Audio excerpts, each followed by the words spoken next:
Rivoti ya kurwara kwa aruti a wira mugwanja kambuni ya KPA ikiritwo mukonde riri kaunti ya Mombasa yandikithitie arwaru 34 a COVID-19.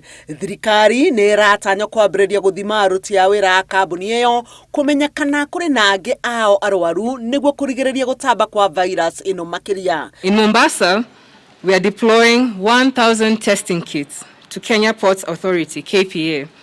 And this is based on the risk of transmission that has been identified from our monitoring teams. Tuko na njia mbadala ya kuweza mfanyikazi aende mpaka mahali pake au kwa supervisor wake, aweze kurekodiwa kwamba ameingia kazini na aweze kurekod kwamba ametoka kazini. Na Kenya Ports Authority Management hawataki kuelewa kwa sababu hawaangalii hili jambo kwa njia ya kikorona, wanaangalia hili jambo kwa njia ya management systems.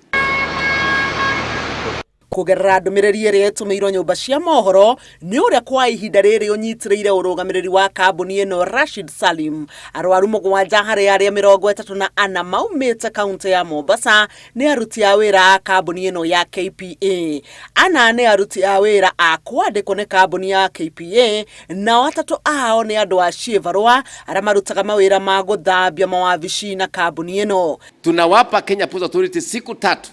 Ikiwa hawatatekeleza yale ambao tumewaandikia na yale ambao tumesema sahihi, hakutakuwa na Kenya Ports Authority. Thegi ya gukorwo Salim ni eranĩire ũteithio kũrĩ aruti a wĩra gũtigĩrĩra atĩ marĩ na indo cia kwĩgitĩra rĩrĩa marĩ wĩra-inĩ. Kĩama kĩa aruti a wĩra kĩrenda ũrũgamĩrĩri ũcio wonanie wĩrutĩri makĩria. Handũ-inĩ ha Inooro TV, njĩtagwo Helen Maina.